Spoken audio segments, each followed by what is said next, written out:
Most academics spend their entire career hoping someone will notice.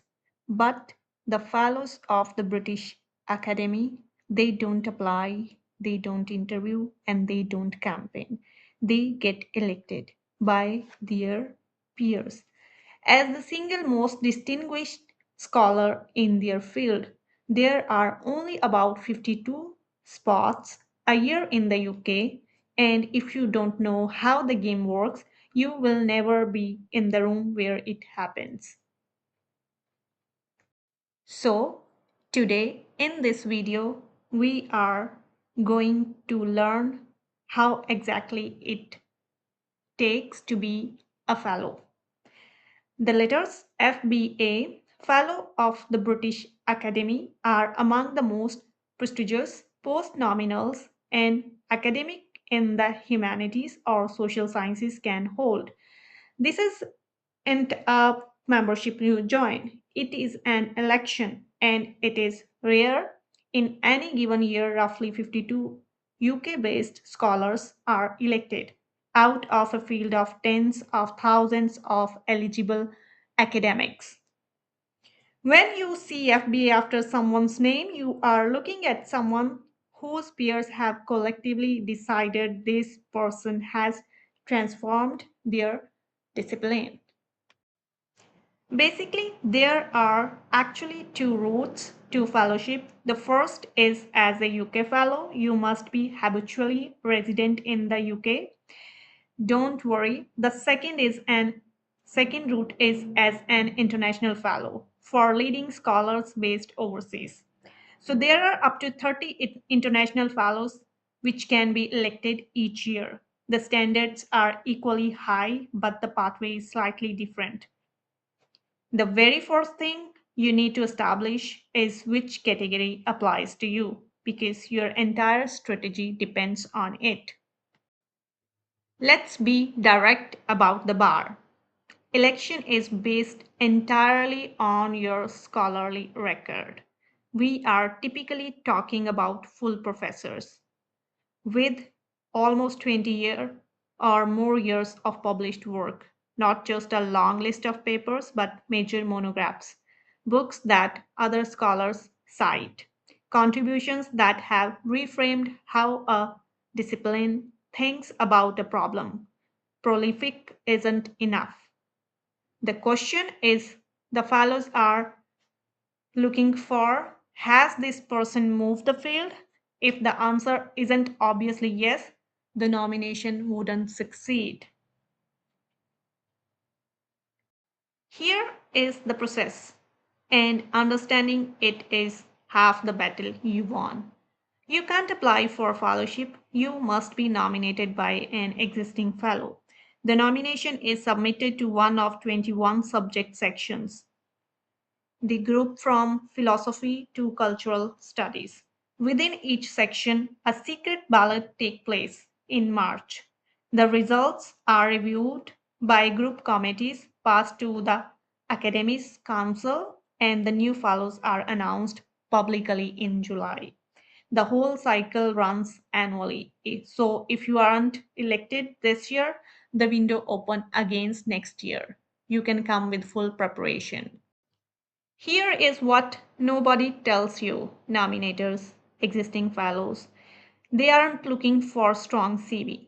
They are looking for a scholar they can point to and say, this person changed something. Originality matters more than output.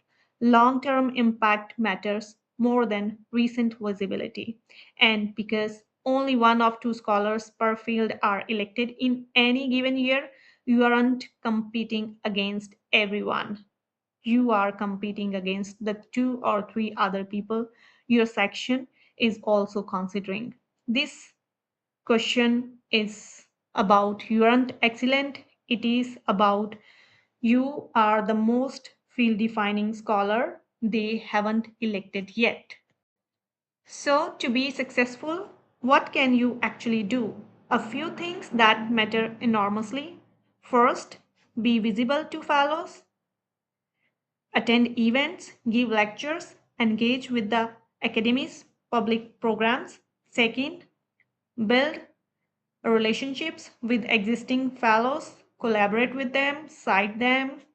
Third, make sure your citation record and your public impact are easy for nominator to articulate.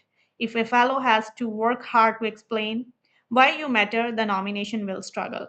Make your case obvious. The 21 sections aren't just administrative categories, they are the rooms where your fate is decided. From ancient history to archaeology to law and modern languages, your section determines who votes on you, how competitive the field is, and what excellence looks like in that context. Some candidates sit across two sections. Cross section candidacy is possible.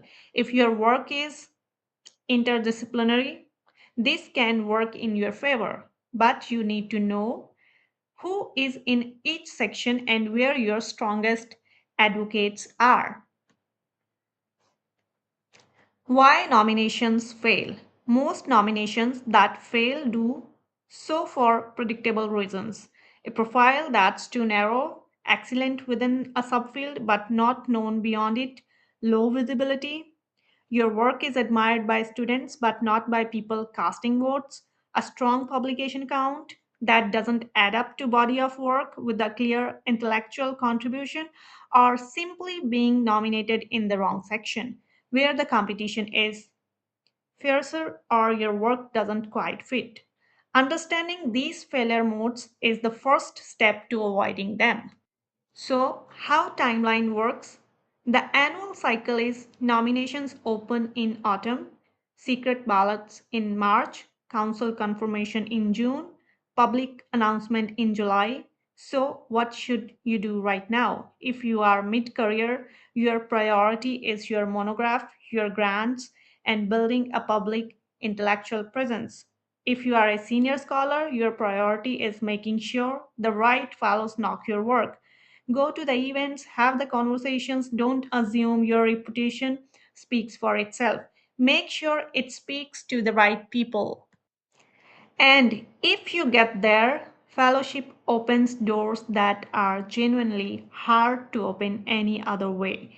The FBA post nominals, access to British Academy, research grants and funding streams, a seat at the table on UK research policy, a network of over 1,800 fellows worldwide, and a platform to shape not just your discipline, but the public understanding of knowledge itself. So the fellowship isn't given to people who wait. It goes to scholars who have spent decades excuse me, doing work that matters and who have made sure the right people know it. If that's you or if you want it to be, now you know how the room works. Good luck with your application.